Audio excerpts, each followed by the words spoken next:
జనసేన అధినేత పవన్ కళ్యాణ్ పర్యటన కర్నూలు జిల్లాలో మూడో రోజు విజయవంతంగా కొనసాగుతుంది. నిన్న వివిధ సంఘాలు సమావేశాలు నిర్వహించిన పవన్ కళ్యాణ్ సమస్యల పరిష్కారమే లక్ష్యంగా అజెండాయే లక్ష్యంగా ముందుకెళ్తున్నారు. తాజాగా ఇవాళ మరి కాసేపట్లో యూబీఆర్ కన్వెన్షన్ సెంటర్లో వివిధ సంఘాల నేతలతో భేటీ కానున్నారు. దీనికి సంబంధించిన డీటెయిల్స్ మా ప్రతినిధి నేతాజీ అడిగి తెలుసుకుందాం. నేతాజీ, ఇవాళ పవన్ కళ్యాణ్ షెడ్యూల్ ఏంటి? ఎవరెవరిని కలవబోతున్నారు? ఎక్కడెక్కడ సమావేశాలు వివిధ ప్రజాప్రతినిధులు సంఘాలతో కలవబోతున్నారు? డీటెయిల్స్ ఏంటి?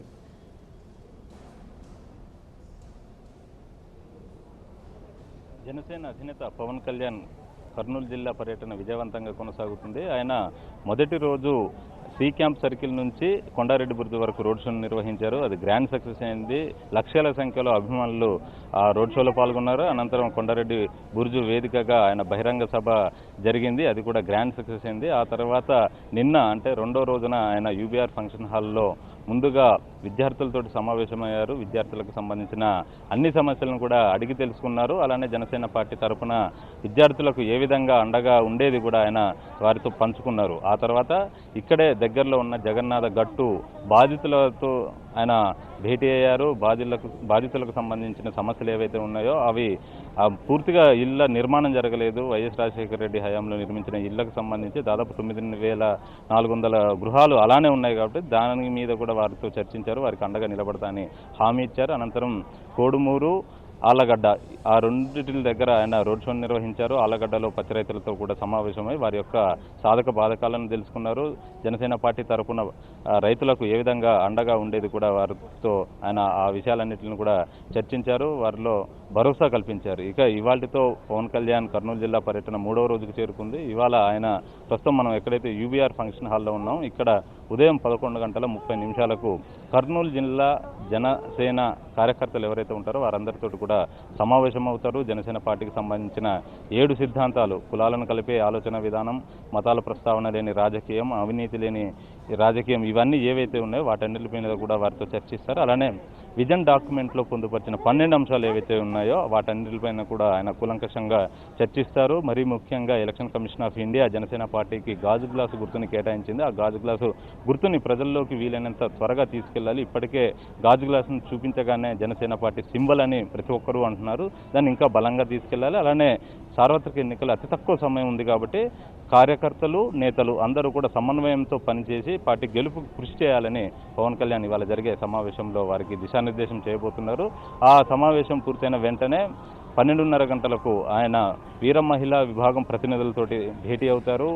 ఆ మహిళలతో భేటీ అయిన తర్వాత ఇక్కడ మహిళలకు సంబంధించి ఎలాంటి సమస్యలు ఉన్నాయి, జనసేన పార్టీ తరఫున పూర్తిస్థాయి మేనిఫెస్టోలో ఏ అంశాలను పొందుపరచాలి, ప్రస్తుతం మేనిఫెస్టోను కనుక చూసినట్లయితే టాప్ ప్రయారిటీ అంటే 12 అంశాల్లో 3 అంశాలు మహిళలకు సంబంధించి ఉన్నాయి. మొదటిది ఏదైతే మహిళలకు రాజకీయంగా 33% రిజర్వేషన్లు, ఆ తర్వాత ఉచితంగా గ్యాస్ సిలిండర్ల పంపిణీ, ఆ తర్వాత 3వ పాయింట్గా మహిళలకు సంబంధించిన ప్రతి ఒక్కరి ఖాతాలో రేషన్కి బదులుగా 2,500 నుంచి 3,500 వరకు నగదు ట్రాన్స్ఫర్, ఇవన్నీ కూడా మహిళలకు సంబంధించినవే విజన్ డాక్యుమెంట్లో ఉన్నాయి. వీటన్నింటిని కూడా మరోసారి వారితో చర్చిస్తారు. పూర్తిస్థాయి మేనిఫెస్టోలో మహిళలకు సంబంధించి ఇంకా ఏ అంశాలను అందులో పొందుపరచాలన్న దాని మీద కూడా ఇవాళ చర్చించి కొన్ని సూచనలు, సలహాలు వారి నుంచి స్వీకరిస్తారు. ఎందుకంటే ఆయన ప్రతి సందర్భంలోనూ ఒకటే చెప్తూ వస్తున్నారు, మహిళలకు సంబంధించి రక్షణ కల్పించాల్సి ఉంది, బలమైన చట్టాలను జనసేన పార్టీ తీసుకొస్తుంది, కనీసం మహిళల వైపు ఎవరైనా ఆకతాయిలు కన్నెత్తి చూడాలంటేనే భయపడే విధంగా జనసేన పార్టీ చట్టాలను రూపొందించబోతుందంటూ కూడా ఆయన చెప్తూ వస్తున్నారు. కాబట్టి మహిళలు ఏ రకమైన చట్టాలు కావాలని కోరుకుంటారో అవే ఈరోజు మహిళలతో జరిగే సమావేశంలో వారితో చర్చించి వారి నుంచి వచ్చే సూచనలు ఏవైతే ఉన్నాయో వాటన్నిటిని దృష్టిలో పెట్టుకునే ఆ చట్టాలకు రూపకల్పన చేయబోతున్నారు. అలానే పూర్తిస్థాయి మేనిఫెస్టోలో కూడా ఇంకా మహిళలకు సంబంధించిన అంశాలు ఏవైతే ఉన్నాయో వాటన్నిటిని కూడా పొందుపరచనున్నారు. ఈ సమావేశం కూడా దాదాపు 2 గంటల పాటు కొనసాగే అవకాశం ఉంది. పవన్ కళ్యాణ్ ఈ మీటింగ్స్కి సంబంధించి ఇప్పటికే ఈ యూబీఆర్ ఫంక్షన్ హాల్కి పెద్ద ఎత్తున ఇటు వీర మహిళలు అలానే జనసేన కార్యకర్తలు చేరుకున్నారు. మనం విజువల్స్లో చూడొచ్చు, మహిళలు అధిక సంఖ్యలో వస్తున్నారు. చిన్నపిల్లల నుంచి మొదలుకొని వృద్ధుల వరకు కూడా పవన్ కళ్యాణ్ని చూసేందుకు, పవన్ కళ్యాణ్తో తమ సమస్యలను చెప్పుకునేందుకు ఇక్కడికి వస్తున్నారు. మన కెమెరామెన్ డి రాజేష్ ఇక్కడ విజువల్స్లో చూపిస్తున్నారు. అక్కడంతా కూడా యూత్, మహిళలు ఉన్నారు. ఆయన గతంలోనే ప్రకటించారు ఆంధ్రప్రదేశ్లో 175 అసెంబ్లీ స్థానాలకు గాను యువత మహిళలకే దాదాపు 60% కేటాయిస్తా అన్నారు సీట్లను. ఆ తర్వాత 20% అనుభవజ్ఞులకు, 20% భావజాలం బలంగా ఉన్న వారికి కేటాయిస్తా అన్నారు. అంటే ఏ రకంగా చూసినా కూడా మహిళలకు సంబంధించి రాజకీయంగా 33% రిజర్వేషన్లు అన్నది ఆయన పాటిస్తున్నారు.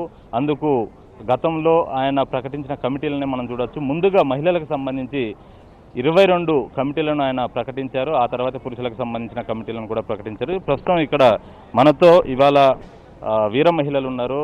ఇక్కడ ఒక అవ్వ కూడా ఉంది. అమ్మ, మీరు ఎక్కడి నుంచి వచ్చారు? ఇవాళ పవన్ కళ్యాణ్ గారికి ఏం చెప్పాలనుకుంటున్నారు? చిన్నటేకూరు సార్ మాది. పవన్ కళ్యాణ్ రావాలి సార్. మాకి పవన్ కళ్యాణ్ అంటే మాకు ఇష్టం సార్. ఎప్పుడైనా మా ప్రాణం సార్. ఎంత ఇష్టం అమ్మా? పవన్ కళ్యాణ్ అంటే ఎంత ఇష్టం? పవన్ కళ్యాణ్ అంటే చాలా ఇష్టం సార్. పవన్ కళ్యాణ్ అంటే మాకు దేవుని లాగా సార్. ఎప్పుడైనా ఇష్టం సార్ మాకు. మొత్తం మీ ఇంట్లో ఎంతమంది ఉంటారమ్మా? మేము ఉన్నాం సార్, ఒక 10 మంది ఉంటాం సార్. 10 మందా? నీ సంతానం ఎంత? ముగ్గురు సార్. ముగ్గురు. నా కొడుకు పేరు చిరంజీవి సార్. ఏం పేరమ్మా నీ కొడుకు పేరు? చిరంజీవి సార్. ఎందుకు ఆ పేరు ఎందుకు పెట్టుకున్నావు? అవును సార్, నాకు చిరంజీవి అంటే చాలా ఇష్టం సార్. ఏం కావాలమ్మా మీ ముసలవ్వలకి? ఏం కావాలి? పవన్ కళ్యాణ్ గారు సీఎం అయితే ఏం కావాలనుకుంటున్నారు? ఇవాళ ఆయనకి ఏం చెప్తారు? మాకు ఏమి ఇచ్చినా సంతోషమే సార్. ఆయన గెలవాలా సార్. ఏం గుర్తమ్మా పార్టీ? జనసేన పార్టీ గుర్తేంది? గాజు గ్లాస్ సార్. గాజు గ్లాస్ గుర్తు. గాజు గ్లాస్ సార్. మీ ఇంట్లో చాయ్ దేంట్లో తాగుతారు? గాజు గ్లాసులో తాగుతాం సార్. ఆయన గెలిస్తే సార్, మా పవన్ కళ్యాణ్ గెలిచాలి సార్. ఖచ్చితంగా గెలిచాలి సార్. మరి గెలవాలంటే మీరు ఏం చేయాలి? ఓటేయాలి సార్. ఓటేయాలి. మీ ఇంట్లో వేస్తాం సార్, మేము అందరం వేస్తాం. అమ్మా, మీరు ఎక్కడి నుంచి వచ్చారమ్మా? బాబా బృందావన్ నగర్, కర్నూలు వచ్చాం సార్. మాకు సార్ అంటే చాలా అభిమానం సార్. మాకు సారు గెలిస్తే మాకు మహిళలకు అంత రక్షణ కావాలా. కొంచెం మాకు సార్ గెలిస్తే మాకు ధైర్యం వస్తుంది. అట్లా అని మేము వచ్చినాం సార్ని కలవడానికి వచ్చాం సార్. మేము మొత్తం ఎంతమంది వచ్చారమ్మా? మేమంతా మా కుటుంబం 30 మంది ఉన్నాం సార్. మేమంతా ఒక ఫ్యామిలీ 30 మంది మేము వచ్చేస్తాం సార్. 30 మంది కర్నూలు నుంచి వచ్చారా సార్? మేమంతా మాది ఫ్యామిలీ మొత్తం 30 మంది కుటుంబం అది. ఇంకా లేడీస్కి అందరికీ రక్షణ కలగాల. సార్ వస్తే మాకు చాలా సంతోషం అని వచ్చాము సార్ గెలవాలని. మేము గాజు గ్లాసులతోటే టీలు తాగుతున్నాం. మా ఇంట్లో 30 మంది తాగుతున్నాం సార్. మేము 30 మంది గాజు గ్లాసులనే టీ తాగుతున్నారా? తీసేసినాం సార్. స్టీల్ గ్లాసులు తీసేసి గాజు గ్లాసులతోటే తాగుతున్నాం. మాకంతా గుర్తు రావాలని గాజు గ్లాసులతోటే చేస్తున్నాం సార్. అంటే మీ ఇంట్లో ఇంకా స్టీల్ సామాన్ ఏది లేదా? స్టీల్ సామాన్లు లేవు సార్, గ్లాసులు అయితే లేవు సార్. గాజు అన్ని మాకు సార్ రావాలని మా కోరిక సార్. అదే సార్. మీరు ఇవాళ ఇక్కడ వీర మహిళలతోటి పవన్ కళ్యాణ్ సమావేశం పెడుతున్నారు కాబట్టి మీరు ఈ వీర మహిళగా మీ సమస్యలు ఏవైతే ఉన్నాయో వాటిని పవన్ కళ్యాణ్ గారి దృష్టికి తీసుకెళ్తారు కదా. అసలు మహిళలకు సంబంధించిన ప్రధాన సమస్యలు ఏంటి? ఇక్కడ మొట్టమొదటిగా ఏంటంటే ప్రతి ఒక్క మహిళకండి కర్నూలు జిల్లాలో ప్రతి మహిళకి ఏంటంటే వారు మొట్టమొదటగా ప్రతి మహిళకు తన యొక్క ఆత్మరక్షణ కావాలని చూస్తున్నారండి. ఎక్కడ చూసిన చిన్నపిల్ల నుంచి వృద్ధురాల వరకు వాళ్ళకు ఏ విధంగా రక్షణ లేదు. ఇక్కడ అధికార పార్టీ కానీ ప్రతిపక్ష పార్టీ నుంచి కానీ ఎలాంటి రక్షణ లేదు. ఒక జనసేన వస్తేనే అతను మా ఇంటి తోబుట్టుగా ప్రతి ఒక్క మహిళకు మేము రక్షణ కల్పిస్తారు అనే ధైర్యంతో ఇక్కడ ఒక్క మహిళ కాదండి, ప్రతి ఇంటి నుంచి ఒక మహిళ వచ్చి కదిలి వచ్చినట్టుగా ప్రతి మహిళ మా ఇంటి మా తోబుట్టుని మేము తీర్చుకుంటామనే సంకల్పంతో ఇక్కడికి రావడం జరిగిందండి. అది మాకు ఎంతో అంటే ఇక్కడ జనసేన కర్నూలు జిల్లాలో జనసేన వీర మహిళగా నేను ఎంత సంతోషపడుతున్నా అంటే మాకు తోటిగా ఇంతమంది వీర మహిళలు మా ముందుకు వచ్చారే అంటే మా అన్నని గలుపుకొంచడానికి ఇంతమంది వచ్చారనే సంతోషంతో మేము ఈరోజు అంటే మాట కూడా రావట్లేదండి మాట్లాడడానికి, అంత సంతోషంతో మేము ఉన్నామండి ఇక్కడ. Thank you. ఇంకా అంటే ఇక్కడ ఉన్న ప్రధాన సమస్యలు ఏంటి కర్నూలుకు సంబంధించి? ఇక్కడ మొట్టమొదటి ఏంటంటే ఇక్కడ వలసలు ఎక్కువ అండి. కర్నూలు జిల్లాలో వలసలు. ఇక్కడ కర్నూలు అంటేనే కరువు ప్రాంతము. ఈ కరువు ప్రాంతం ఏంటంటే ఈ కరువు ప్రాంతం వల్ల ఇక్కడ ఉద్యోగాలు లేకపోవడం, ఇక్కడ ఎంత చదువుకున్నా కూడా విద్యార్థులు కూడా వాళ్ళ చదువుకు తగ్గ వేతనం లేకపోవడం, వాళ్ళకు ఉద్యోగాలు లేకపోవడం, వాళ్ళు ఇక్కడ నుంచి ఏదో ఎంత ఎంబీఏలు ఎంసీఏలు ఎంత చదివినా కూడా ఒక 5,000కి 10,000కి ఉద్యోగం చేస్తూ, లేదంటే కొంతమంది దొంగలుగా మారుతున్నారు, కొంతమంది ఏదో విధంగా అన్ని విధంగా చేరుతున్నారు. అలా కాకుండా ప్రతి ఒక్క వాళ్ళ చదువుకు తగ్గ ఉద్యోగాన్ని కల్పిస్తే ఇంత ముందుకు బాబు గారు వచ్చారు, చంద్రబాబు నాయుడు గారు. అయ్యా మీ అధికారం వచ్చింది, మీరు ఇచ్చేటప్పుడు హామీలు ఇచ్చారు, ఇంటింటికి ఉద్యోగం అన్నారు, మీరు ఉద్యోగం ఇచ్చింది లేదు, పెట్టింది లేదు. ఒక నిరుద్యోగ వృత్యాన్ని ఇస్తున్నాడు, అది ఒక 1000 రూపాయలు ఇచ్చారు ఇంతవరకు. ఆ 1000 రూపాయలు ఇచ్చి ఉన్న లేని వాడికి అంటే మీరు ఒక భిక్షం పడేస్తున్నారు ప్రతి ఒక్కరికి. అంటే మీరు వచ్చే 10,000 అంత చదువుకునే వ్యక్తికి ఒక 1000 రూపాయలు బిచ్చంగా పడేస్తున్నారు. బిచ్చంగా పడేసిన బతకాల్సిన కర్మ ఏ విద్యార్థికి కానీ ఏ ఒక్కడికి లేదండి. ప్రతి ఒక్కరు తన కష్టంతో తను చదువుకున్నారు, వాళ్ళకంటూ మేధాశక్తి ఉంది, వాళ్ళు చదువుకోగలరు, వారు ఒక ఉద్యోగం మీకు అధికారంలో ఉన్నామనేసి అధికార దాహంతో ప్రతి ఒక్క జీవితాలను మీరు తొక్కి పారేయాలని చూస్తే ఇక్కడుండే చూశారు కదండి అధికార పార్టీ కానీ ప్రత్యక్ష పార్టీ ఎంతమంది మహిళలు ఉన్నారో. ఈ మహిళల యొక్క చేది చాలండి మీకు బుద్ధి చెప్పడానికి. అది మేము ఎలా అంటే మేము మాట్లాడాలంటే మీకు ఏ విధంగానే మాట్లాడచ్చు, కానీ మా జనసేన అధినేత గారు మాకంటూ ఒక క్రమశిక్షణ పెట్టాడండి. అంటే ఎంత ఎదవలైనా సరే వాళ్ళకి విలువనిచ్చి మాట్లాడాలి, వాళ్ళకి మర్యాదనిచ్చి మాట్లాడాలని మాకు నేర్పించారు. అలాంటి పదజాలం కూడా మేము మీతో మాట్లాడాలలుచుకోలేదు. కానీ మా మహిళలకు మాత్రం మాకు నచ్చనమంటే ఎంత తోడైనా కానీ గద్దెని దించి మేము కూడా వాళ్ళకి మేము చెప్పుతో బుద్ధి చెప్పగలమని మా మహిళల తరపు నుంచి మేము చెప్పుకోగలమండి. జై జనసేన, జై జనసేన, జై జనసేన. అమ్మ మీరు ఎక్కడి నుంచి వచ్చారమ్మా? బీతాండ్రపాడు సార్, బీతాండ్రపాడు. మా ఎల్లుడు రాంబాబు. ఆ బాబు మన ఉండే సార్ ఈ రోడ్డు పైన నిలబడకుండా సార్ వెళ్ళొచ్చినాడు. వాడు 3 రోజులు కష్టపడి ఆయనను కలిసాలని సెకండ్ తీసుకున్నాలంటే అట్టే జనాల్లో సార్ వెళ్ళొచ్చినాడు సార్. వాడి కోసం ఎంతో బాధపడినాం మేము.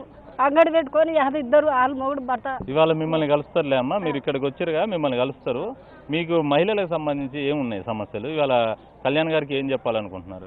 ఓటు బాగా గెలిచాలనుకుంటున్నాం సార్. మా అన్నలాగా బాగా పైకి రావాలనుకుంటున్నాం. ఆయన గెలిచాలనుకుంటున్నాం, మేము పైకి రావాలనుకుంటున్నాం. కాకపోతే నా కొడుకు వాళ్ళ బెంగ పెట్టుకొని మైండ్ కిరాకైంది సార్. డిగ్రీ చేసినాడు, బేట ఉన్నాడు, కాసుకొని నేను కలిసాలని. కలుస్తారమ్మా, కల్పిస్తారమ్మా. మీరు ఎక్కడి నుంచి వచ్చారమ్మా? మాది బీతాండ్రపాడు గ్రామం సార్. పవన్ కళ్యాణ్ గారు అంటే మాకు చాలా అభిమానం. మా ఆయన కానీ చాలా అభిమానం సార్. మా ఆయన కోసం ప్రాణం కానీ ఇస్తాం మేము. మా ఆయన కోసం ప్రాణాలు ఇప్పుడు చెయ్యడానికి సిద్ధంగా ఉన్నాడు. బాధపడకమ్మా, మీకు ఆయన సీఎం కావాలనుకుంటున్నారు కదా, మీరు ఓట్లు వేస్తే ఆయన సీఎం అవుతారు. మీకు ఏం సమస్యలు ఉన్నాయి, ఏం చెప్పాలనుకుంటున్నారు? మా లీడర్స్ కంటే రక్షణ అనేది లేదు సార్. మా రక్షణ కల్పించాలని మేము కోరుకుంటున్నాం. మీ తండ్రిపాడు గ్రామంలో అందుకే ఆయన జెండా ఎగరేసినాం సార్. మేము ఆయన ఖచ్చితంగా గెలవాలి, గెలిపిస్తాం సార్. ఆయన కోసం గ్యారెంటీ పోరాటం చేస్తాం మేము. మీరు బాధపడకమ్మా, ఆయన గెలుస్తారు అని మీరు అంటున్నారుగా, మీ ఆకాంక్ష ఏదైతే ఉందో అది నెరవేరుతుంది. కానీ ఇంకా మీరు ఏడవకండి, మీ బాధలు ఏంటో చెప్పండి, ఇంకా ఏమున్నాయి? ప్రస్తుత ప్రభుత్వం మిమ్మల్ని మంచిగా చూసుకుంటుందా లేదా? వేరే ప్రభుత్వాలు అయితే మమ్మల్ని ఇంతవరకు ఏం బాగా చూసుకోలేదు సార్. ఇంతవరకు మమ్మల్ని ఒక్కరు కూడా దగ్గర తీయలేదు, ఒక్క ప్రభుత్వం దగ్గర తీయలేదు. కానీ జనసేన సార్ గారు మమ్మల్ని రక్షిస్తామని ముందరకు వచ్చినందుకు మాకు చాలా ఆనందంగా ఉంది సార్. నాకంటూ తల్లిదండ్రులు ఎవరు లేరు. ఇప్పుడు ఈసారి మాకు తల్లిదండ్రులు అనుకొని నేను ముందరకు వచ్చాను. మా కుటుంబం మొత్తం తొలుకొని వచ్చినాను సార్. నేను ఎంతమంది వచ్చారమ్మా? 50-30 మంది పైన ఉన్నాం సార్. మొత్తం మీ ఊర్లోకి వెళ్ళి 50 మంది వచ్చారా మీ కుటుంబం?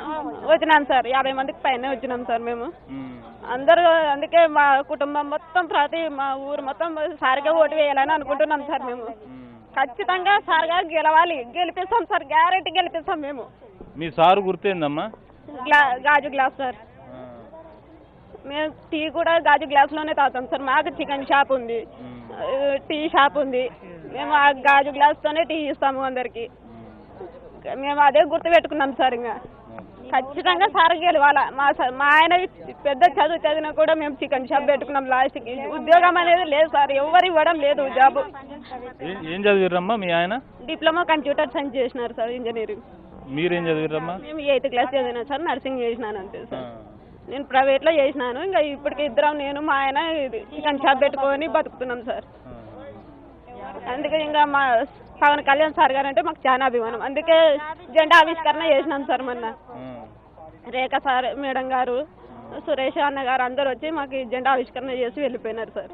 చాలా ఆనందంగా ఉంది సార్. పవన్ కళ్యాణ్ సార్ రావడం మాకు చాలా ఆనందంగా ఉంది. మరి గెలిపించుకుంటారా మీ సార్ని? గ్యారెంటీ గెలిపించుకుంటాం సార్, గ్యారెంటీ. ఆయన కోసం ప్రాణాలైనా ఇస్తాం ఇప్పుడు. ఈ పాప ఎవరమ్మా? సార్ ఇక్కడ వీళ్ళ చిన్న పిల్లలు కూడా ఉన్నారు, వీళ్ళు కూడా పవన్ కళ్యాణ్ చూడడానికి వచ్చారు. ఏం పేరమ్మా నీ పేరు? ఏం చదువుతున్నావు? ఏం చదువుతున్నావు అమ్మా? 1వ తరగతి. ఎవరిని చూడడానికి వచ్చావు? Pawan Kalyan. subscribe New Waves. ఇలాంటి మరిన్ని మంచి వీడియోలు కావాలని కోరుకుంటున్నారా? అయితే పక్కనే ఉన్న గంట సింబల్ను క్లిక్ చేయండి. అలాగే సబ్స్క్రైబ్ చేయండి.